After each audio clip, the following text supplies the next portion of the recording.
ওঙ্কার বাংলায় সঙ্গে রয়েছে আমি শিল্পা। আসছে বিস্তারিত খবরের দিকে। অবশেষে এসআইআর এ বিবেচনাধীন ভোটারদের প্রথম সাপ্লিমেন্টারি তালিকা প্রকাশ করল নির্বাচন commission.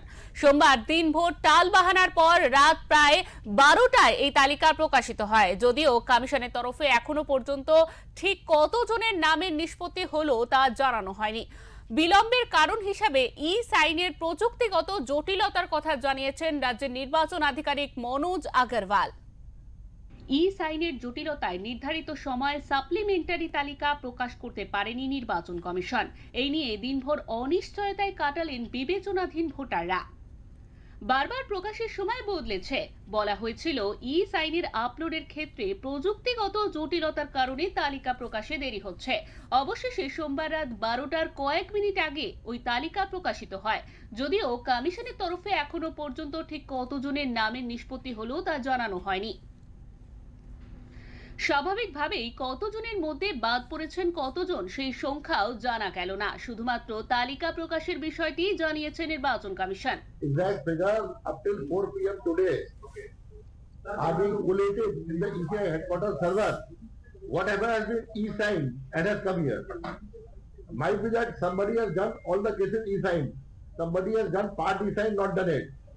So unless the thing is e-signed, it will not come to us.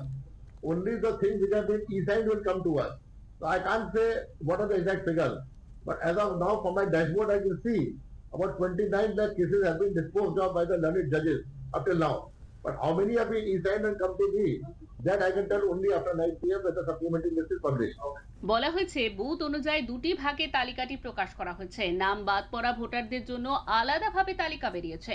Commission সূত্রে জানা গিয়েছে বুথ মাফিক এই সাপ্লিমেন্টারি ভোটার তালিকা ডাউনলোড করে এপিক নাম্বার দিয়ে সার্চ করলে ভোটাররা জানতে পারবেন তাদের নাম রয়েছে কিনা। এর জন্য নির্বাচন কমিশন একটি লিংক দিয়েছে। এই লিংকে ক্লিক করে প্রয়োজনীয় তথ্য দিলে ভোটার তালিকায় নাম রয়েছে কিনা তার সন্ধান মিলবে। জানানো হয়েছে সাপ্লিমেন্টারি তালিকা একটি বেরোলেও দুভাগে নাম থাকবে। ভোটার তালিকায় নাম উঠলে তা অ্যাডিশনে থাকবে, আর নাম বাদ গেলে তা দেখা যাবে ডিলিশনের তালিকায়।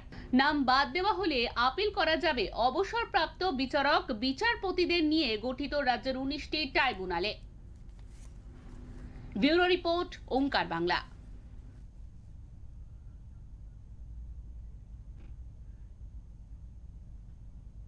আমাদের সঙ্গে এই মুহূর্তে টেলিফোন লাইনে রয়েছেন আমাদের এডিটর ইন চিফ বিপ্লব দাস। দাদা, আপনাকে অনেক স্বাগত।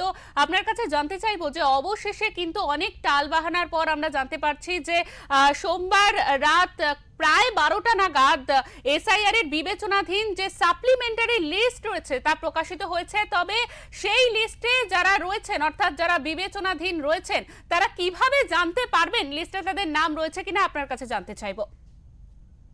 হ্যাঁ, এখনো পর্যন্ত শিল্পা যা আমরা দেখেছি, গতকাল রাত্রেবেলা বলা হয়েছিল, সন্ধ্যেবেলা বলা হয়েছিল, আমাদের যে নির্বাচনী কমিশনার এখানকার এই রাজ্যে তিনি আধিকারিক মনোজ কুমার আগরওয়াল জানিয়েছিলেন যে রাত্রি 9টার কিছু পরে, হয়তো 9টার মধ্যে আপলোড হয়ে যাবে। দেখা গেল সেটা হয়নি। দীর্ঘ অপেক্ষা, বিশেষ করে সংবাদ মাধ্যমের যারা আমরা প্রতিনিধি, যারা এই রাজনীতি নিয়ে চর্চা করি বা সংবাদ মাধ্যমে খবর করছি, তারা কিন্তু দীর্ঘক্ষণ নির্বাচন কমিশন অফিসের সামনে প্রতীক্ষায় ছিল, ওয়েবসাইটে চোখ রেখেছিল। কিন্তু দেখা গেছে যে 9টা, 10টা, 11টা, 11:30 বেজে গেছে, তাও কিন্তু লিস্ট প্রকাশ হয়নি, তালিকা প্রকাশ হয়নি। সাপ্লিমেন্টারি যে তালিকা সেটা প্রকাশ হয়নি। কিন্তু সুপ্রিম কোর্টে যেহেতু নির্দেশ ছিল যে তালিকা প্রকাশ করতে হবে, ডেটটা ছিল, সেহেতু রাত 12টার কিছুক্ষণ আগে, কয়েক মিনিট আগে একটা তালিকা প্রকাশ হয়। এবং যে তালিকা প্রকাশ হয় সেটা যে 28শে ফেব্রুয়ারি যে চূড়ান্ত তালিকা প্রকাশ হয়েছিল, সেখানে প্রায় 7 লক্ষ আবেদনকারীর নাম আন্ডার অ্যাডজুডিকেশন বা বিচারাধীন অবস্থায় রাখা হয়েছিল। এবার সেই জায়গা থেকে দেখা গেছে যে এই অতিরিক্ত তালিকায় সেই বিপুল সংখ্যক ভোটারের মধ্যে মাত্র 28 লক্ষ মানুষের আবেদন নিষ্পত্তি ঘটিয়ে প্রথম সাপ্লিমেন্টারি যে তালিকা সেটা প্রকাশ হলো।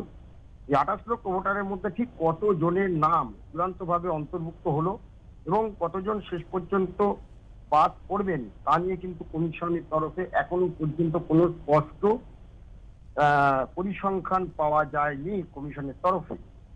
তো এখন এই আবার এই গোপনীয়তা, তথ্যের গোপনীয়তা এবং স্বচ্ছতার অভাব এই সাধারণ মানুষের কাছে কিন্তু গভীর একটা উৎকণ্ঠা তৈরি করেছে, বিশেষ করে যারা বিবেচনাধীন যে তালিকায় যাদের নাম ছিল তাদের নাম আছে কিনা, তারা কিন্তু একটা উৎকণ্ঠায়। এবং আজ সকাল থেকে সংবাদ মাধ্যমে এই খবর দেখে সকলেই কিন্তু নির্বাচন কমিশনের ওয়েবসাইট থেকে শুরু করে বিভিন্ন জায়গায় খোঁজ খবর নিতে শুরু করেছে। ইতিমধ্যেই 10টা বেজে গেছে, 11টা বাজে, প্রায় বিভিন্ন বিডিও জেলা শাসকের অফিসে মানুষ জানতে চাইছে তাদের নাম রয়েছে কিনা। কিন্তু এখনো পর্যন্ত কিন্তু কোনো সঠিক তথ্য মেলেনি। তালিকায় বিভিন্ন বুথ বা পার্ট অনুযায়ী যে তথ্য সামনে এসেছে তাতে বাদ করা যে সমস্ত চেক এখন পর্যন্ত করা যাচ্ছে, মূলত 3টি বিষয় দেখা যাচ্ছে। এখন পর্যন্ত যেটা প্রকাশ হয়েছে তাতে 3টি বিষয় দেখা যাচ্ছে। অনেক বুথে সুপ্রিম কোর্টের নির্দেশ যেমন মেনে বিশেষ বিচার প্রক্রিয়ার পর নতুন ভোটারদের নামের তালিকা প্রকাশ করেছে। গত 28শে ফেব্রুয়ারি যে বিবেচনাধীন ছিল তাদের নথিপত্র যাচাইয়ের পরে এই তালিকা প্রকাশ হয়েছে।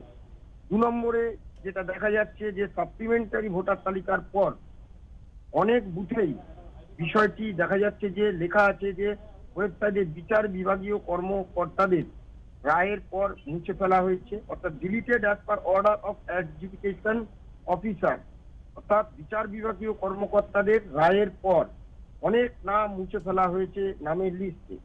এর ফলে সংশ্লিষ্ট আবেদনকারীদের নাম সাপ্লিমেন্টারি তালিকা থেকে কিন্তু স্থায়ীভাবে মুছে ফেলা হয়েছে, যা আসন্ন যে বিধানসভা নির্বাচন 26-এ সেই বিধানসভা নির্বাচনে তাদের ভোটাধিকার প্রয়োগের পথে বড় বাধা বলে মনে করছে রাজনৈতিক মহল।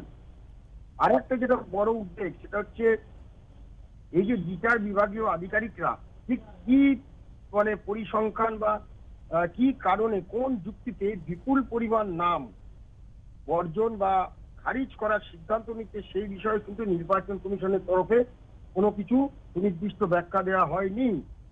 এবং 3 নম্বর যেটা দেখা যাচ্ছে যে সাপ্লিমেন্টারি ভোটার লিস্ট চেক করতে গিয়ে রাজ্যের বহু জায়গায় দেখা যাচ্ছে যে ডাউনলোড করে দেখতে পাচ্ছেন যে no adjudication pertaining to this part till 5 PM on 23/3/2025, অর্থাৎ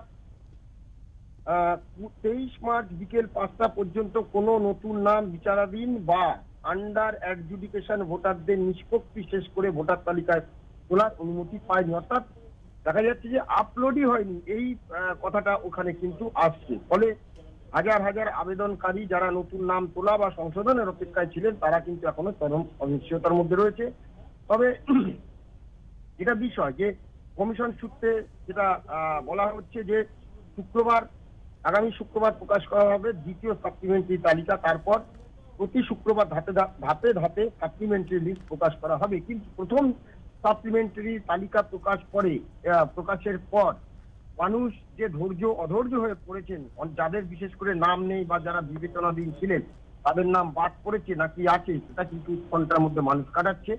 তো যাই হোক, আজকে বিভিন্ন জায়গায় ইতিমধ্যে মানুষ কিন্তু বিভিন্ন বুথে বা যে সমস্ত আধিকারিকের কাছে এই সাপ্লিমেন্টারি পাওয়া যাবে তাদের কাছে কিন্তু ইতিমধ্যে মানুষ ভিড় করতে শুরু করেছে। অন্যদিকে নিরাপত্তা ব্যবস্থাও কিন্তু আঁটোসাঁটো করেছে প্রশাসন, যাতে কোথাও কোনো গন্ডগোল না হয়। কিন্তু সাধারণ মানুষের মনে প্রশ্ন যে কেন এত তথ্য নিয়ে এত কেন লুকোচুরি, সাধারণ মানুষের মনে কিন্তু এটাই এখন প্রশ্ন। দেখা যে বিকেলের মধ্যে আগামী, অর্থাৎ যদি দেখা যায় গতকাল রাত 12টা থেকে আজকে প্রায় এখনো 12টা বাজলে 12 ঘন্টা হয়ে যাবে, তো এর মধ্যে কি সমস্ত যাদের হয়েছে 28 লক্ষ তাদের বিবেচনাধীন নামের তালিকা কি ধীরে ধীরে প্রকাশ পাবে, সেদিকেই নজর রাখছে রাজনৈতিক মহল। শিল্পা।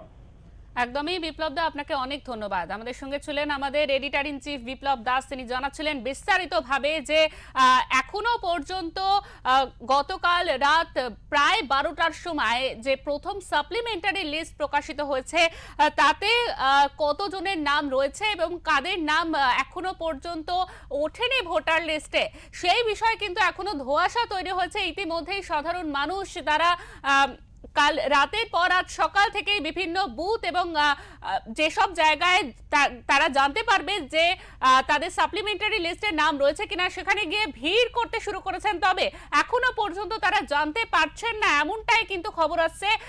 এরপর দ্বিতীয় সাপ্লিমেন্টারি লিস্ট প্রকাশিত হতে চলেছে আগামী শুক্রবার এবং তারপরে কিন্তু ধাপে ধাপে শুক্রবার করে তার পরবর্তী যে সাপ্লিমেন্টারি লিস্টের নামগুলি প্রকাশিত হতে চলেছে এমনটাই জানতে পারলাম আমরা।